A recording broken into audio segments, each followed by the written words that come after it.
that comes from for this forum for PhD because I can speak for myself. I am an alum of Dell State, and I was highly intimidated about I was intimidated about doing a master's when I was in undergrad, let alone a PhD. And so I think that having these different types of conversations with people that have terminal degrees as a student right now can open up your mind and make you relax, take away anxiety, help you with different coping skills, strategies that can end up.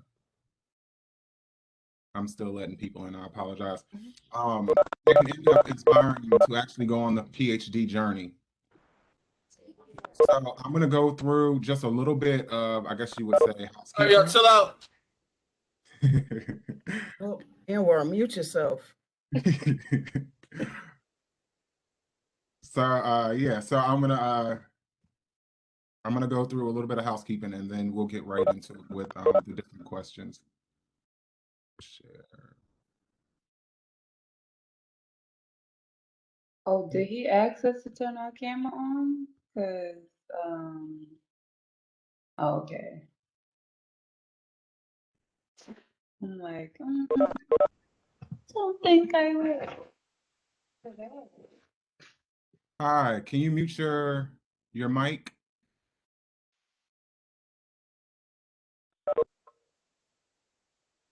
So just some information.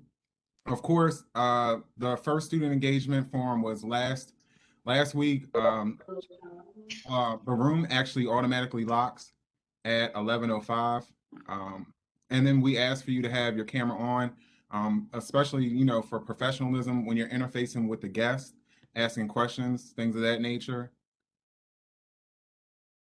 Please stay muted unless you are asking a question. Of course, to ask a question, please enter the chat or raise your hand, and I'll do my best to respond as soon as possible.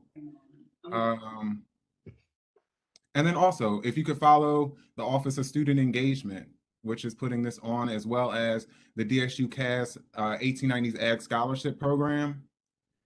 These are our different handles on Instagram, Twitter, as well as Facebook. CAS students, you guys probably should be a little familiar with the first responders. That was pretty much my initiative last semester to get you guys more apt to actually checking your email. And so I actually send out first responders announcements, and usually the first responder gets a $10 Wawa gift card. So the same thing's going to happen, but it's no longer going to go to you guys' email. It's going to go now to these, it's going to actually go to social media. So when it goes to social media, then you just instantly just respond with your name underneath the posting, and then bam, I'll hit you up with the gift certificate.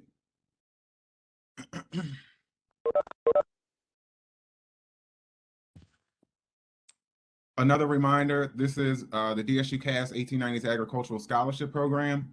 It closes on April 15th. It's an opportunity for students that are majoring in ag, natural resources, or human ecology, which houses food and nutritional sciences and textile and apparel studies, up to $3,000 of tuition assistance or towards your educational needs.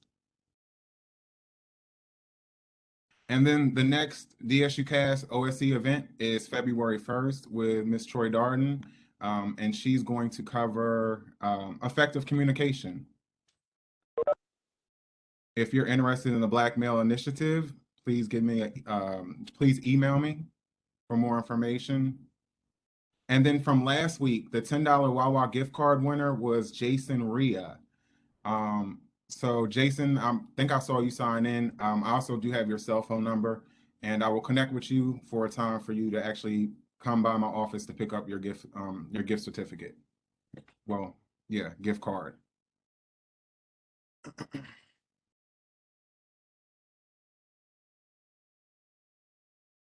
So moving into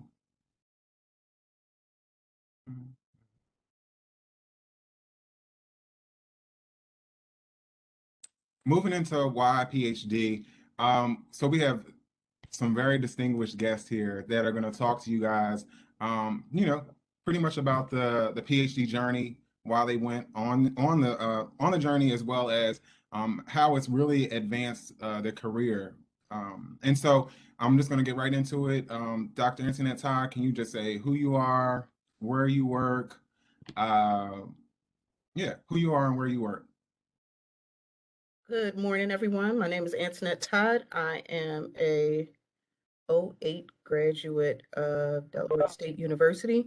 I earned my master's in '08. I work in the molecular genetics and epigenomics lab up on the second floor of the Ag Annex building. I am currently a postdoc here. Is that it? And also, I forgot, could you also just say what your PhD is in? Oh, I earned a PhD in agriculture and plant and soil sciences from University of Delaware with a focus on genetics in plants. Dr. Yolanda? Hello, everyone. My name is Yolanda Williams Bay. I'm actually currently I'm at the University of Delaware, but I am an HBCU alum. Why not DSU? I actually graduated from Cheney University with my bachelor's in biology, and from there I went on to earn my PhD in microbiology and immunology from Drexel University, and then kind of finished up my research career at the National Institutes of Health, working in Dr. Fauci's lab studying inflammation and immunity in mice. And then I currently work in the area of STEM education and diversity, equity, and inclusion at the University of Delaware. Dr. Michael Hickey? Hi, everybody. My name is Michael Hickey. I am an analytical development scientist with a company called Spark Therapeutics in Philadelphia. I graduated from Delaware State University in 2014 with a bachelor's in food and nutritional science. And then in 2016, I graduated from Delaware State University with my master's in food science and biotechnology. I pursued my PhD at the University of Massachusetts in food science, and I graduated in 2019. Wow. And Dr. Kwame Matthews? Hi, everybody. Good morning. My name is Kwame Matthews, and I am currently an associate professor at Delaware State University and an extension specialist. So I graduated from DSU with my bachelor's in 2009, and I graduated with my master's in 2012. My PhD is in integrative biosciences with a concentration of molecular parasitology at Tuskegee University. Wow. And last but not least, Miss Adrienne Brown, ABD. Good morning, everyone. My name is Adrienne Brown. I'm honored to be on this panel, first of all, with all these PhDs. I am not a PhD yet, but I am definitely in the process. I'm originally from New Haven, Connecticut. I graduated from Delaware State University with my bachelor's in biology in 2012. And then I went on to pursue my master's in plant science and graduated in 2016. So I've been here at Tuskegee University I'm an integrated bioscience PhD fellow, following after Dr. Matthews' path. I am also an AGAP fellow, which is the Alliance for the Graduate Education and the Professorate, which is funded by NSF. And last but not least, I'm also a APHIS Foreign Service Fellow, which means that I will matriculate actually into a position working as a U.S. diplomat for APHIS. Thank you. So, one of the reasons why I made sure that I invited Miss Brown or Mrs. Brown is for the simple fact that, like many of us that are on the panel, we've completed our terminal degrees, but she's still, I don't want to say you're in the throes of it, but you're finishing up. So, like what you're feeling right now might have been what I felt 2 years ago, but it really doesn't, it's not a really big sentiment with me right now. So that's really why I asked you to be here, because you're right there and you're finishing up. And so now that you're in the midst of that, um, one, did you ever think that you would start a PhD? And two, I know that you're going to finish it, but if you did or didn't, why or why not? That's a very good question. So initially, when I first started my undergraduate degree, I actually wanted to go into the medical field. And I want to say towards the end of my sophomore year, one of my mentors, Dr. Cal, I don't know if you all are familiar with him, and then Dr. Antoinette Todd, who's my mentor, been my life guide since day one. They've introduced me to agriculture, and I never thought about a career in agriculture. But you know what? Now that I took this route, I honestly wouldn't want to go any other route, because there's one thing that we need: food and medicine. And where do those come from? Our crops. So, Dr. Todd, I really want to know from you as well. Actually, is Dr. Atif here? Did he? I do not see him online. I actually just sent a message, and I didn't know if you still were allowing people into the room. Yeah, they're still popping in. That's fine. I just didn't want to have literally a conversation and not and be sitting there. Like, I came here and I'm chilling. Right. So, but if when he does pop in, that's cool.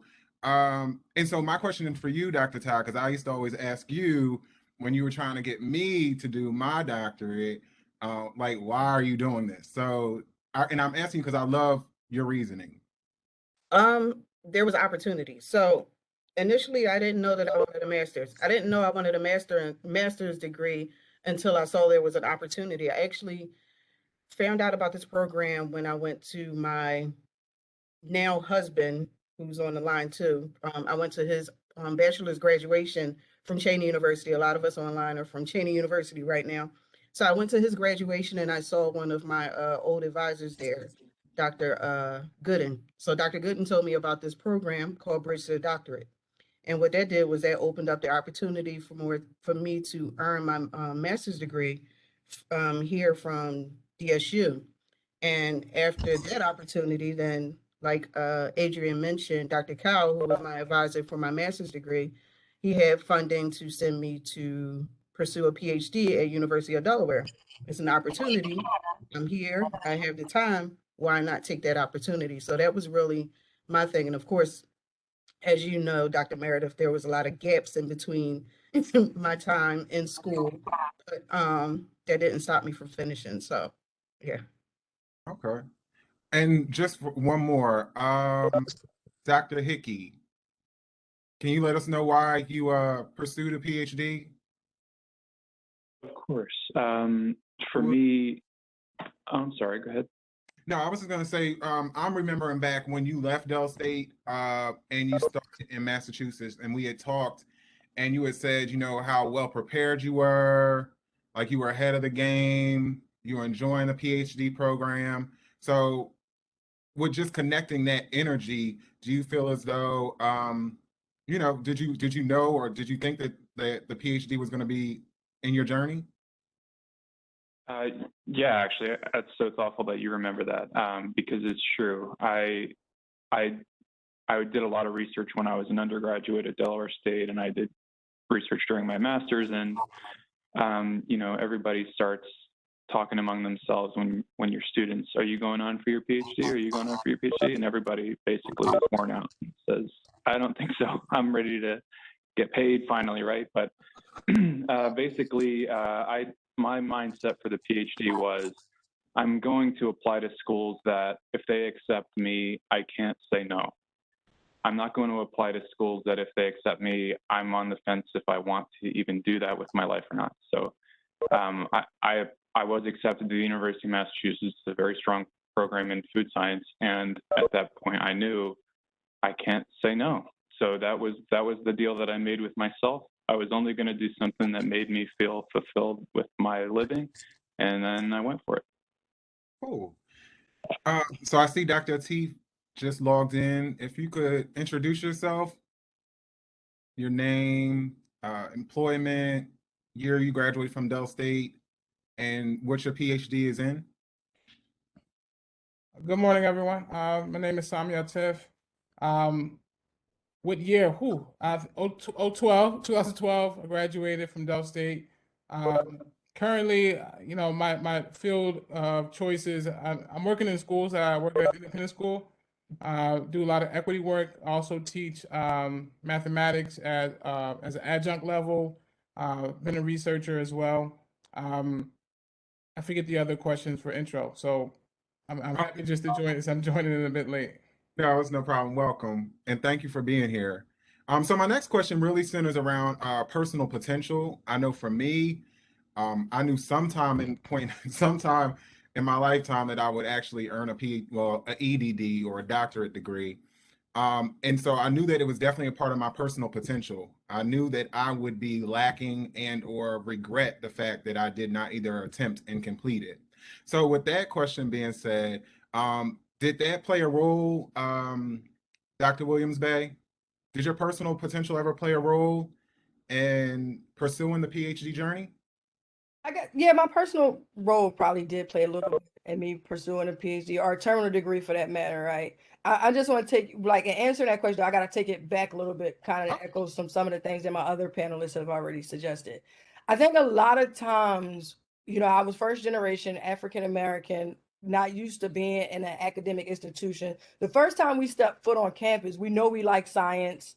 We know we want to engage in science, right? But we don't really know what those pathways are that will lead us to set success. So we're introduced to the careers of physical therapy, doctors, dentists, lawyers, all of that stuff, right? We never told really that we have this opportunity to learn essentially endless, right? Because that's what you do once you get a PhD. You're an expert, you're able to add to the field, and the learning just don't stop, right? You become an academician, basically.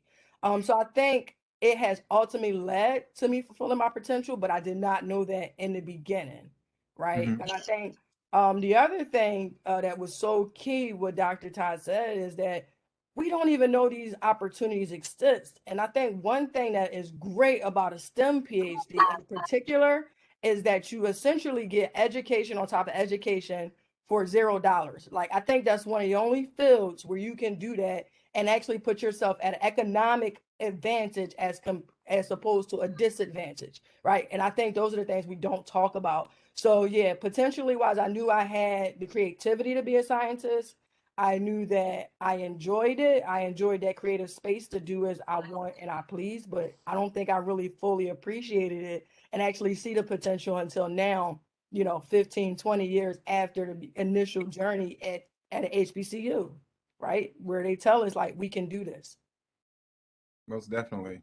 And also just to step back, just so we can get a little bit of your story as well, Dr. Atif or Sami, can you tell us why you pursued a PhD and did you ever think that you would pursue and complete one? Yeah, sure. I actually remember I was at Cheney University, and I had a professor at Cheney who mentioned to me, you should get a PhD in mathematics. And at that time, I was fully focused on just being a high school math teacher. It achieved what I expected it to achieve. So that was the first seed I remember being planted and watered that you can pursue a terminal degree in mathematics. And I think a few things. One, I remember being a high school student, being pretty decent at math, but I dropped calculus when I was in high school, and it was because I was around white and Asian peers mostly. It was difficult. It was challenging. If I'm being candid, that's not where all the cool people were. And when I was able to immerse myself at a historically black college, I was able to see there was a need. There was a communal need for expertise in certain STEM fields. So it felt as if my PhD, my study was more than just for myself. So I think all of that sort of inspired me in my journey in Dell State. Um, you know, Followed up my experience at Cheney in terms of affirming the work, providing an opportunity, and almost like it was the glass ceiling was disrupted. Okay. So moving on, I'm wondering because we do have some educators on this panel, of course. And my question is, until I started working in higher education, I really had a different mindset when it came to acquiring advanced degrees. And so my question is, what advice would you, what advice would you give an undergraduate or graduate student about pursuing a terminal degree? For me, the advice that I give is one, please do it when you're ready. Don't do it because somebody's telling you to do it or that you should do it. And sometimes finances won't even keep you motivated. So I always tell students, do it when you're ready to do it because honestly, I feel like that will be the time that'll be you'll produce the most that you can produce, and it won't feel like work. And then also, I always put out there is making sure that you are doing your research prior, making sure, like Dr. Williams Bay said, especially in STEM, there are so many opportunities to have your schooling paid for. So those are definitely two things I would say, research as well. What's some advice that you would give Dr. Matthews? Um, Thank you, Dr. Meredith. I agree with you 100%. Don't do it until you want to do it, until you're ready to do it, because self-drive is the most important part of getting that done. I can't tell you how many times I tell myself, this is it, I'm not doing this anymore. The- I'm done. I'm gonna walk away and leave this alone. But then I come back and sit in my room and suddenly I'm doing it again. I'm doing work. And Adrian can tell you she's going through it now, that there's a lot of quitting time, especially I went to Tuskegee, so I know exactly what Adrian goes through there. And I can tell you there's a lot of quitting time. So that's my major thing that I said. Choose something that you love is another one that I tell people. Choose something that you love to do, because then it's less work. In a sense, you actually enjoy what you're doing. So you tend to do a little bit better at what you're doing because you love it. If you don't love doing it, then most of the time you're gonna have problems every day. Every day you wake up with a new problem and you're Yeah. gonna find a problem.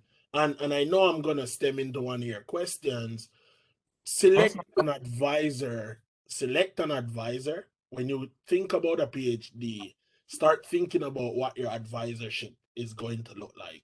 I can tell you, in some programs you don't get a choice, but in some programs you do. The programs that you get a choice in, you actually select an advisor like that you're going to be married to. That's how they told me. I remember my advisor said, we're married for 4 years or 5 years. Do remember that.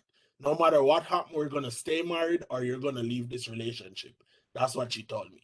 So that is something that you got to think about when you're going into doing your PhD, especially in science. You're pretty much married to your advisor for a while. They might not be there, they might not help you, but you're still married. So they have the big say over everything. So you got to find ways of doing it. And that is something that you want to think about when you're doing it. So choosing what you really, really love to do is something important. And then in that self drive, because if you don't have self drive, that you eliminate yourself from a PhD overall. yeah, and also I would say level of maturity. Yeah. That's a big one, is a level of maturity. Since you are still, since you're in the program right now, Adrian, what would be your advice to an undergraduate or graduate student? I mean, I don't want you to be the recruiter, the army recruiter, and they get in the army and then they hate you. But I just like, but honestly, like, what would be your advice? First of all, I have to put in a plug. If any of you guys want to contact me on social media, Twitter, Instagram, I will definitely send Dr. Meredith my information so you guys can get in contact with me, because my advice is endless. Um, and I don't want to take up most of this time. So I will say one thing you need is grit. You need courage and resolve. You need um, you need to make sure that you humble yourself. Number one, I think when I came into my PhD program, I actually humbled myself and actually connected with the graduate students in specific labs that I was interested in working with, and I took them a lunch just to get a full baseline understanding of how the professor is. You know what I mean? Although I'm very stubborn, some of them have told me not to work with certain people. But when you have a small selection of people, Dr. Matthews is laughing because he understands my pain. But when you have a small selection of, you know, people to work with or PIs to work with, you kind of take the good with the bad, because at the end of the day, you want to make sure when you leave here, you're knowledgeable about things that, you want to make sure you're knowledgeable. You want to make sure that when you get out into the real world and you work with, you know, I don't mean to sound like I guess racist, but this is an HBCU, right? So we want to make sure when we get outside and we work with, other populations in terms of Caucasians, Asians, and different things of that nature, we want to make sure that we are at that same playing field, because sometimes because they think they know things, or they think they know more than you just based on how you look. And you want to make sure that you're knowledgeable. You want to make sure your PI is going to make sure that you're knowledgeable. So when I get screamed at, by my PI, I know it's because she wants what's best for me. She wants to make sure that when I leave here, I can stand on my own 2 feet and be confident in what I know. So I'll leave that there. And Dr. Meredith, I can give you my contact. Most definitely. So what I'm going to do is moving forward, because I don't want you guys to feel like some of you guys are getting called on and some of you aren't. But I'm looking at timing and for the amount of questions. So there'll be times where I'm going to ask a question, but I'm going to I'm going to pose it to 2 people, and the first person go first, the next person can go next. But 9 times out of 10, I'm asking you, for a reason. So Michael Hickey, I remember that you just said that you applied to PhD programs that you felt, you just could not say no to. So with that in mind, what would you what would be characteristics of a reputable PhD program, and why? Thank you for asking that question, because I didn't know that when I was an undergrad, and it's good to understand this concept. Imagine the textbooks that you're reading for your classes. Who wrote that textbook? Is it a private citizen? Is it someone in the military? Who is it? If you look in the first couple pages, you'll see they're likely a professor somewhere at some school. And you flash through that book a little bit and you find some interesting facts, and they're going to cite some study, or they're going to cite some chapter somewhere, some research. Look at where the author of those textbooks got their information. You're going to find it's usually the same little group of professors who are working together. And suddenly you start to realize, just like professional sports or professional musicians, there are cliques of professors who work together for decades, and they produce very serious research that's taken and put into textbooks, and it's made to be some fact or some hard evidence that's not just internet blog. And you realize, okay, this is where people are citing the most information in other research. These are metrics that are measured by statisticians to rank certain schools based on how much money they have received from the federal government or from the private industry. And suddenly you find, oh, just like this professional musician, or just like that professional athlete, this professional educator is famous because they made this discovery, and they have this equipment, and they have this much money to produce this much more data. And so that's what these strong programs look like. They have professors who are making an impact on the field, and this is usually measured by how many times their research is cited and how much money they attract to the program, because that gives them more opportunity to buy expensive equipment that you just won't find at other schools. And I'll just close with one example. I went to another school when I was an undergraduate called Wesley College. And when I had an internship at Delaware State, I realized, oh my goodness, there is 10 times more equipment at Delaware State University than there is at Wesley. I have to transfer schools, and I did. And that's what made me a stronger researcher, just having access to this interesting equipment. And so that's kind of how the system works. Wow. Dr. Williams-Bey, what are your thoughts? I think so I think I've experienced a little bit of diversity, and like he's saying, with the addition of resources, right? So I've done research at an HBCU, I've done research at Drexel University, I've done research at the NIH. So when you talk about the NIH and you talk about research, you talk about a plethora of resource, anything you want at your fingertips at any time. Just to give you an example, when I walked into my postdoc there, I was working on a project, and I think my advisor spent about 80K on a pair of mice so that we could mate them and do our research, right? But I've also been in those places, and I'm being real candid here, right? I wouldn't say this on every platform. So these are the opinions and views of Dr. Williams-Bey only alone. I've been in places like that where you have the mecca of researchers who are the best at what they do, and you might not get that advisement or support or mentor or advocacy that we so need or desire, right? Because it's a combination of having the resources, the best science, and also somebody that's going to advocate for you to change some of these silos that we need to actually break down in science. I'm on a little bit of a soapbox because that's, I think, one of the things that stops science from being as diverse as it needs to be, um, is that lack of mentoring and advocacy. So I'm really big on students finding that, as well as the resources.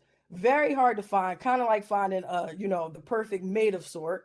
But I think that is what's required for them to really be successful. And I think the other big thing that I would say echo to these students in particular, um, is, when you come from an HBCU, like Adrian said, we walk into these offices that don't look like what we've been seeing for the past 4, 5, 6, 2 years or whatever it is, right? Where we're comfortable, we have professors we can go to that look like us.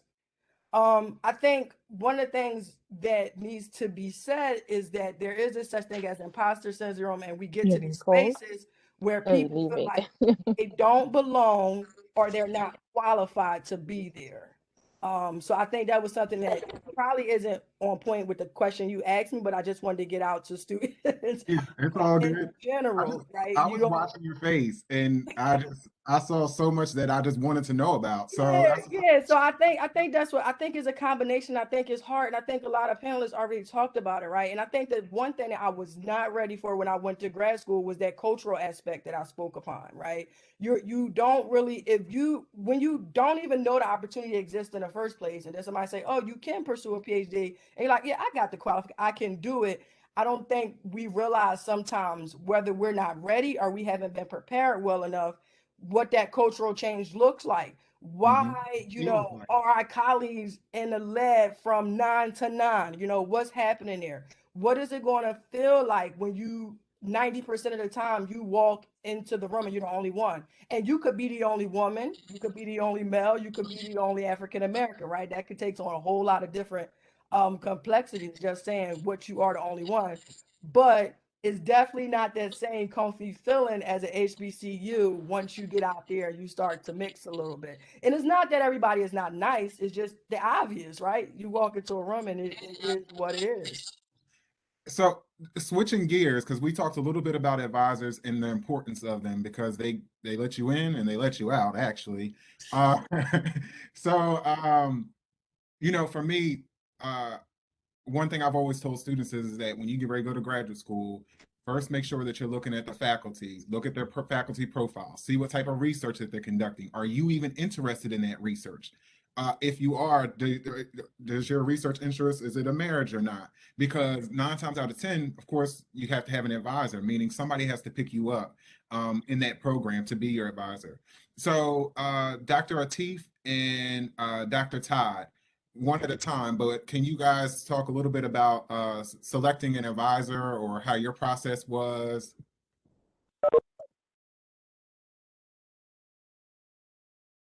Dr. Todd, you? Defer to, I was about to say I was going to defer to Sami first, but I'll go. So the way that I guess I selected my advisor or my advisor selected me, when I first reached DSU, I had already had funding. So I came with funding from Bridge to the Doctorate, like I said earlier on. And my advisor had just gotten to DSU. So we were kind of breaking each other in. It was his first year, it was my first year. I had funding. That's always a plus for whoever's lab you're going into or whoever group you're joining because now they don't have to fund you. But I guess it was pretty much he was doing something that I was interested in, which was he was working on genetics, he was working in plants. I had had previous experience working. Yolanda mentioned that she had a set of mice that she worked with. I did an internship at Temple University where I worked with mice. I knew I did not want to work with animals at all. I didn't want to touch them. I didn't want to do anything with them. So a lot of times these experiences that we go through also teach you what you don't want to do too. So it was a good thing that I did that internship there. I knew I didn't want to work with animals, but I got here. I was able to meet Cal. We worked on my master's degree together here. I worked in plants. It was a pretty good match. Actually, I was able to meet a lot of the people that are right here today. I met Michael Hickey, Dr. Hickey, during an RAU program, probably back in I'm not even sure what year it is. It's been so long ago now, but I met Dr. Hickey 2011, yeah. 2011. Yeah, I remember he was working with Dr. Lee, who's down the hall from the lab that I work in now. So being in the lab and having the advisor that I had gave me the opportunity to work with many people. So over the years being here, I've been able to work with many people that have gone on to become PhDs themselves. Adrienne Brown, she was a student in the lab as well.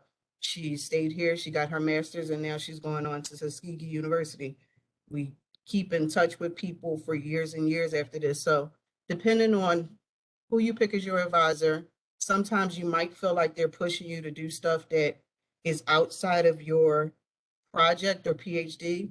But now, as a young budding scientist, I realized that all of those things that he made me do when I was a student, when I was a master's student here, or even at University of Delaware, when I was made to do things up there, they were all to my benefit.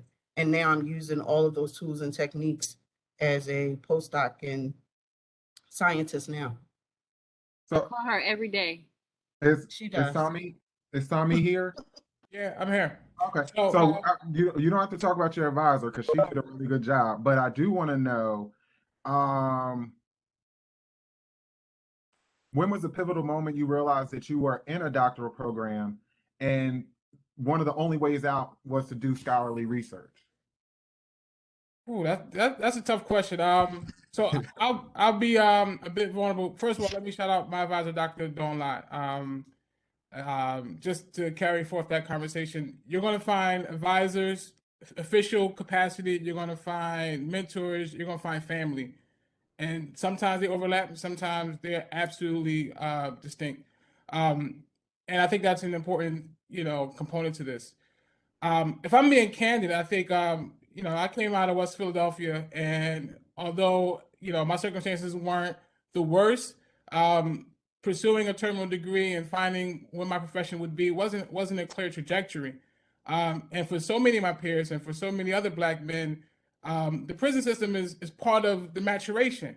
And I remember after I finished my master's degree at Del State, I realized that might not ever be an option for me, right? I think I have enough degrees, I have enough success that I don't foresee myself ever having to be involved in the criminal system, right? And I say that because at times I work with juveniles. And when I worked with in Delaware, I worked at an alternative programs institution. So for me, there was always this like, if this doesn't work out, if this PhD doesn't work out, what are my backups?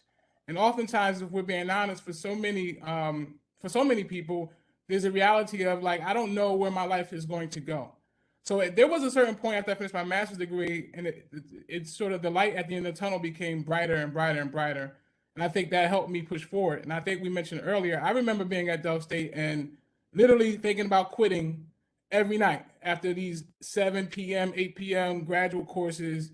I got a page full of notes. I'm doing math, ain't no numbers on the page. And I'm like, what am I doing? And would I be better served just getting a job elsewhere? And every day I just committed to saying, all right, well, let's go back one more day. And that concept of just go back one more day, whether you call it grit or stick with it, whatever you call it, that concept of going back one more day turned into a graduation day. So, Dr. Kwame Matthews, I know you were prepared very, very well by Dr. Delia Jackson O'Brien. So did you have a moment like that? I mean, or were you already in the mode of scholarly research? Let's just keep the engine moving, or was there a change in topic or field of study? So there was definitely a change in topic. So Okay. when I was here at DSU as a graduate student, I did on-farm research, so applied research. When I went to Tuskegee, it's in a molecular lab. And anybody that knows me know I did not like molecular biology. So to end up having a degree in molecular biology or in molecular parasitology is something drastic change. But going to Tuskegee, my first exam in my integrative molecular biology class showed me that I was in my PhD because at Tuskegee, your exam, the first exam is not a written exam, it's an oral exam. So you walk into the class and the professor walks in and said, hey, this is the molecular structure. Explain and tell me what's going on. And I sit there and I'm like, what in the world did I get myself into? So I was sitting there for a moment. When I started talking, I didn't realize I was answering the questions correct, but I was. And when I got done, she said, "Oh, you did good." And I'm like, "Really? I didn't really know I knew all of this. I was just talking because I needed to say something, or else you're gonna fail." So that's when I really thought about it.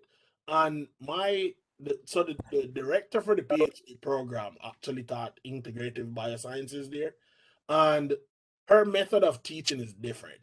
So when she's teaching you, she will walk into class, and suddenly you became the teacher. And that was like, whoa, what's going on? Those things kind of prepared you to read every book that deals with that class. You went and read every molecular biology book possible to get an understanding of what's going on. So that's how I actually learned molecular biology deeply. And that's when I realized, yes, this is it. Now I gotta do it. Now, what kept me going, to be honest, is one, mentors outside of school, outside of the school that I was going. So the mentors I had outside of my advisor and all these people, and then my family. So I talk to my mom every day, and if she tell you how many times I quit PhD program and go back to Jamaica, you'd be surprised because I was going home. I was like, it's better to be chilling on the beach doing something than doing this work. Like, this is something crazy. I can eat jerk chicken every day if I'm home. I can do whatever I want to do when I'm home, but I gotta be here doing this. This is stress. But every day she'll tell you, like, no, that's not how it's gonna work. You finish what you started, which I know I was gonna do anyway mentally. I don't like quitting, so I started and I was like, yes, I'm gonna do it. So let's go. I talked to Adrian before she went to Tuskegee. Dr. Marsh was dean back then here at DSU, and Dr. Marsh had called and say, "Hey, Dr. Marsh, so I'm glad you knew me before, and I'm glad you helped me, but this is it. I'm out." And then he'll sit down and tell you a big story of why you need to finish your PhD and how things are going. And to be honest, those are the things that actually helped me through.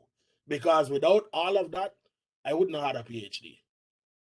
So smooth, switching over, I have the next question is for Michael, and then I'm going to go directly to Dr. Williams Bay. But Michael, you mentioned about transitioning from Wesley to Dell State, and then of course making a transition to Massachusetts. But did you have any good or bad experiences that might have humbled you or made you more mature, at least going from Dell State to Massachusetts? And how did you deal with it? Wow, that's a bullseye.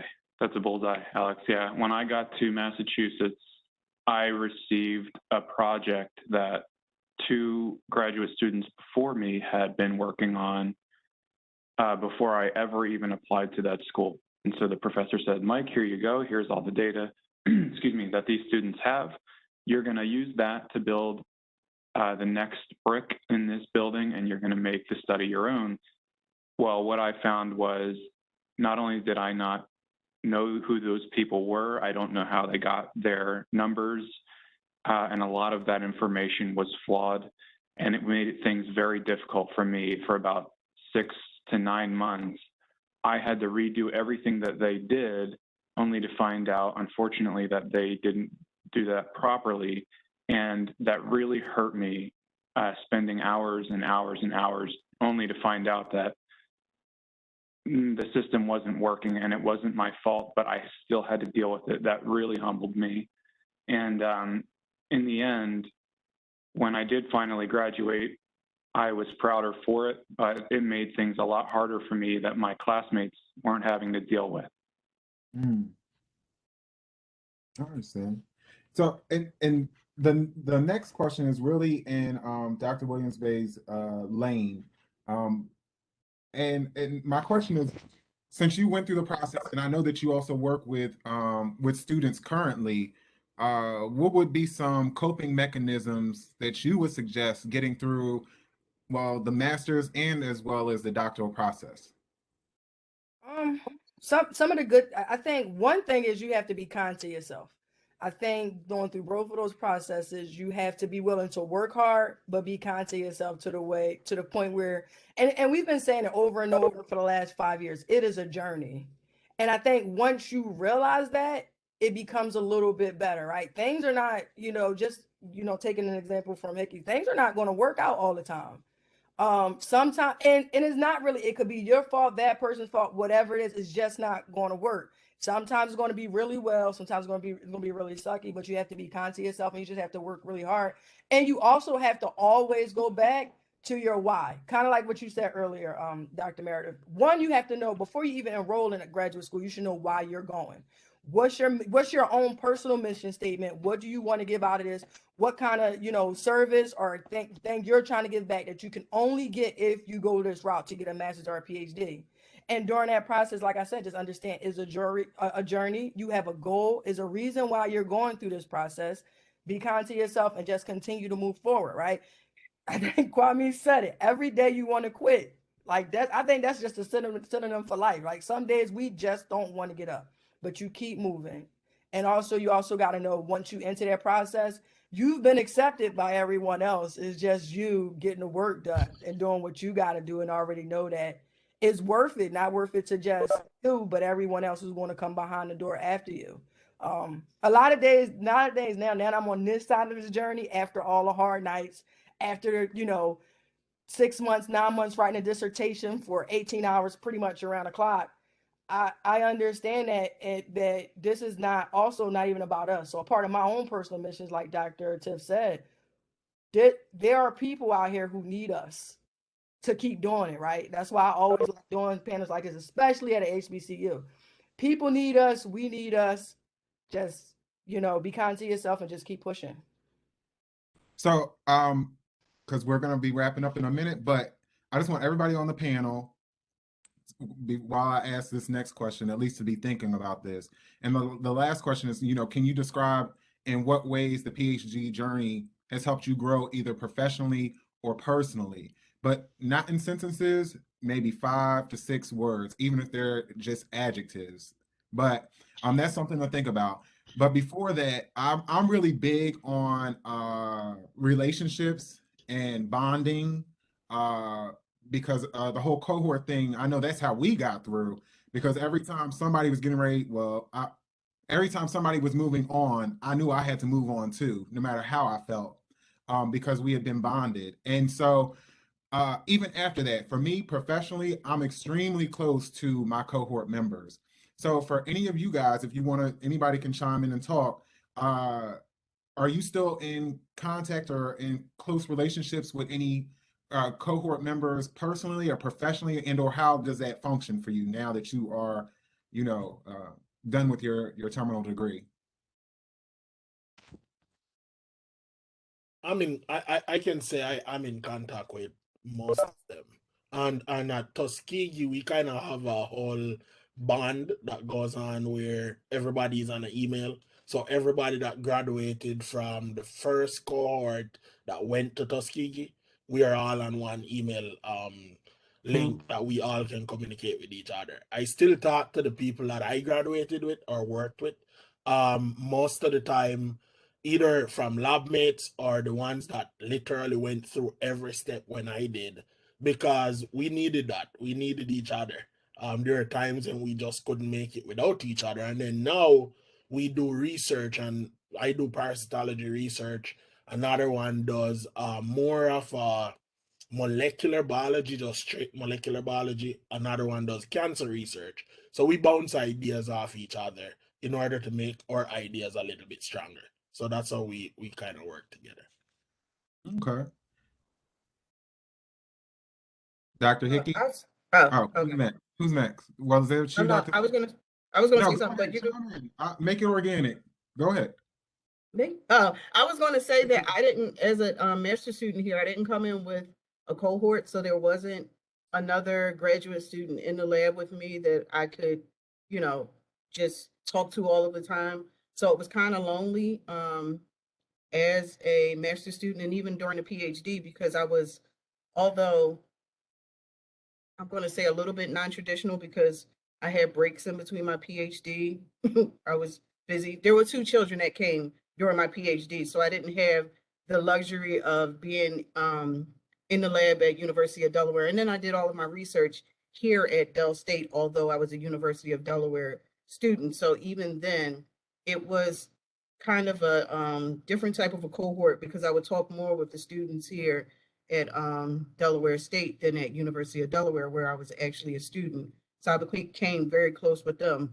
But even before, where I did my bachelor's, I still talk all the time with the people that I graduated with. One is right here online right now, Dr. Williams Bay. We graduated from Cheney University together. Dr. Samia Tiff is my brother-in-law. He graduated 2 years after me and also came to Delaware State in the Bridge to the Doctorate program. So I'm always connected with those people that either came from mostly Cheney and mostly Delaware State. And that may speak to the fact that those are those HBCU connections that you build over time and you still talk to those people. So I know you said 6 words. No. What I was just gonna say was I was just gonna chime in just Okay. to say the reason why I asked that question is because I want the undergraduates and graduate students here to see that web of networking. That web of this is why you need to be in Dr. Matthews' office. This is why you need to be at working or stopping by to see Dr. Todd because you don't know who she's going to school with that can send me on my way to a job and or to graduate school. So I think that's really important. But we're just going to rattle off as far as PhD journey, how it helped you grow either professionally or personally. So Dr. Todd, in Uh, a few it words. made me be accountable for my work. There were times where, like you said, you wanted to quit. I think there was one time where I didn't look at my email for 2 weeks because I had done bad on a test and I didn't want to see the results. And there were like 3 different people that were calling me like, where are you at? You need to do X, Y, and Z. So my PhD made me accountable. And then there's also people that are looking at me that are coming up behind me, after me, that are following in my footsteps, Ayana. So I need to show them that the work that you put in, you'll get something out of it. Ms. Brown, in 6 words or less. I'm sorry, can you repeat the question? How your journey is making you grow, either professionally or personally. Very short. I think my journey is making me grow in a sense that I'm learning how to become more outspoken. I get very shy, so it's pushing me to step outside my box and reach out to people when I need assistance. And to advocate. Dr. Williams Bay. Maturity and service, personal maturity and professionally service. Okay. Dr. Atif. Yeah, so the PhD, so newsflash, when you get a PhD, you're not done. So that's deeply humbling. It forces you to stay abreast of your field. And fundamentally, not everyone cares that you're a PhD. So if you're getting a PhD to prove something to somebody, you're going to be still proving that later. If you're getting a PhD because you haven't dealt with some issues of doubt or whatever the case may be, you get a PhD, you're going to still be grappling with those things. So it's humbling because you're not done. That is such a good, yeah, definitely good. And Dr. Hickey? Thanks. My analogy would be, that if billionaire Elon Musk were to wake up tomorrow in my body having no money, he could do it again. He could be a billionaire again. He could be a genius again. The PhD makes you recognize that you are empowered and all you need is the information to move forward. Well, you guys, that concludes today's student engagement forum. I really want to thank you guys for taking time, all 6 of you guys taking out this time to definitely visit with Del State. Our new dean, Dr. Sharice Winstead Casson, she did come on, but we had already started going through, so she definitely sends her high regards. And also sometime today, an email will be shot to you to do a survey, just to let us know how we're doing and, your experience. And also, students, I'm getting ready to share the survey code because I know that you guys need that for attendance.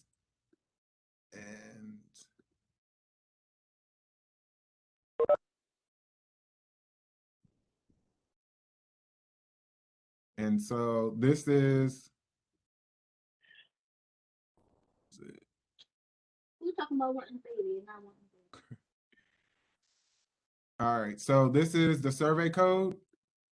It's an opportunity to win a $10 Wawa gift card. It's your sign in for your class, organization, or program. And so this is the link as well as the survey code. The survey code opened at 11:50 and it will end up closing probably at 12:30, which gives you 40 minutes to respond to it. Anytime that you go before 11:50 or after 12:30, you will end up with a response like this, an error message. So please make sure that you do the survey in a timely manner.